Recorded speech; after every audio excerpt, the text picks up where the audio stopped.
ದಕ್ಷಿಣ ಕನ್ನಡ ಜಿಲ್ಲೆಯ ಪುತ್ತೂರು ತಾಲೂಕಿನ ವೀರಮಂಗಲ ಗ್ರಾಮದ ಪಿಎಂ ಶ್ರೀ ಸರ್ಕಾರಿ ಹಿರಿಯ ಪ್ರಾಥಮಿಕ ಶಾಲೆಯು ವಿದ್ಯುತ್ ಬಳಕೆಯಲ್ಲಿ ಸ್ವಾವಲಂಬನೆ ಸಾಧಿಸಿದೆ. ಶಾಲೆಯಲ್ಲಿ 4 ಕಿಲೋವ್ಯಾಟ್ ಸೌರ ವಿದ್ಯುತ್ ಉತ್ಪಾದನೆಯ ಘಟಕವನ್ನು ಅಳವಡಿಸಿಕೊಂಡು ವಿದ್ಯುತ್ ಬಳಕೆ ಮಾಡಿಕೊಳ್ಳಲಾಗುತ್ತಿದೆ.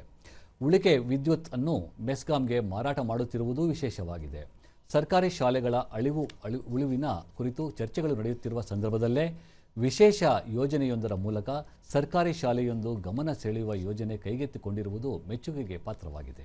ಈ ಶಾಲೆಯಲ್ಲಿ ಇದೀಗ ಗ್ರೀನ್ ಸ್ಕೂಲ್ ಯೋಜನೆಯಡಿ ಸೋಲಾರ್ ಘಟಕವು ಸ್ಥಾಪನೆಯಾಗಿದೆ.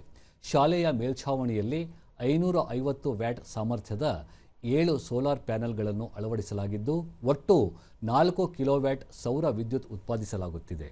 ಗ್ರೀನ್ ಸ್ಕೂಲ್ ಯೋಜನೆಯಡಿ 5 ಲಕ್ಷ ರೂಪಾಯಿ ವೆಚ್ಚದಲ್ಲಿ ಈ ಘಟಕ ಅನುಷ್ಠಾನಗೊಂಡಿದೆ.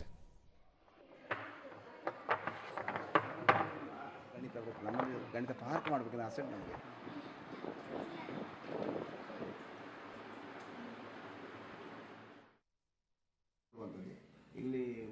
ದೂರದರ್ಶನದೊಂದಿಗೆ ಮುಖ್ಯೋಪಾಧ್ಯಾಯ ತಾರಾನಾಥ್ ಸವಣೂರು ಸೋಲಾರ್ ವಿದ್ಯುತ್ ಉತ್ಪಾದನೆಗಾಗಿ ಶಾಲಾ ಮೇಲ್ಛಾವಣಿಯಲ್ಲಿ ಸೋಲಾರ್ ಪ್ಯಾನೆಲ್ಗಳನ್ನು ಅಳವಡಿಸಲಾಗಿದೆ. ಮೆಸ್ಕಾಂ ಪಡೆಯುವ ವಿದ್ಯುತ್ಗೆ ಹಣ ಪಾವತಿ ಮಾಡುತ್ತಿದೆ ಎಂದರು. ನಾವು ಬೇಕಾದರೆ ಇಲ್ಲಿ ಇನ್ವರ್ಟರ್ ಮಾಡ್ಕೋಬೋದು. 2 ಇನ್ವರ್ಟರ್ ನಮ್ಮಲ್ಲಿ ಇದೆ. ಅದು ನಾವು ಕರೆಂಟ್ ಹೋದಾಗ ಬಳಕೆ ಮಾಡಲಿಕ್ಕಲ್ಲ ಅವಕಾಶ ಇದೆ. ಮುಖ್ಯವಾಗಿ ಅದು ಹಸಿರು ಶಾಲೆ ಅಂತ ಹೇಳಿದ್ರೆ ಗ್ರೀನ್ ಸ್ಕೂಲ್ ಅಂತ. ಈಗಾಗಲೇ ನಮ್ಮಲ್ಲಿ ಗಿಡ ಮರಗಳು ಬೇಕಾದಷ್ಟು ನೆಟ್ಟಿದ್ದೇವೆ. ಅದರ ಅಂಡರಲ್ಲಿ ಇದು ಸೋಲಾರ್ ಬಂದಿರುವಂಥ. ಶಿಕ್ಷಕಿ ಸೌಮ್ಯ ಸೋಲಾರ್ ಘಟಕ ಅಳವಡಿಸಿಕೊಂಡಿರುವುದರಿಂದ ಶಾಲೆಯಲ್ಲಿ ಸಾಕಷ್ಟು ಉಪಯೋಗಗಳಾಗಿವೆ. ಇದರಿಂದ ಶಾಲೆ ಸಂಪೂರ್ಣವಾಗಿ ಡಿಜಿಟಲೀಕರಣಗೊಂಡಿದ್ದು ಶೈಕ್ಷಣಿಕ ಕೆಲಸಕ್ಕೂ ಸಹಕಾರಿಯಾಗಿದೆ ಎಂದು ತಿಳಿಸಿದರು. ನಮ್ಮ ಸ್ಕೂಲ್ ಫುಲ್ಲಿ ಡಿಜಿಟಲೈಸ್ ಆಗಿದೆ. ಹೆಚ್ಚಾಗಿ ನಾವು ಮಕ್ಕಳಿಗೆ ಸ್ಮಾರ್ಟ್ ಕ್ಲಾಸಲ್ಲೇ ಕ್ಲಾಸಸ್ಸನ್ನು ಮಾಡ್ತಾ ಇದ್ದೇವೆ.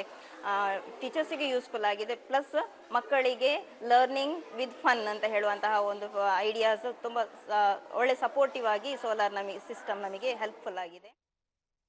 ವಿದ್ಯಾರ್ಥಿನಿ ಶ್ರೀದೇವಿ, ನಮ್ಮ ಶಾಲೆಯಲ್ಲಿ ಕರಾಟೆ, ಸಂಗೀತ, ನೃತ್ಯದಂತಹ ಪಠ್ಯೇತರ ಚಟುವಟಿಕೆಗಳಿಗೂ ಹೆಚ್ಚಿನ ಆದ್ಯತೆ ನೀಡಲಾಗುತ್ತಿದೆ. ಸೋಲಾರ್ ಘಟಕ ಸ್ಥಾಪಿಸಿರುವುದರಿಂದ ಕಂಪ್ಯೂಟರ್ ಶಿಕ್ಷಣಕ್ಕೂ ಅವಕಾಶ ದೊರೆಯುತ್ತಿದೆ ಎಂದರು.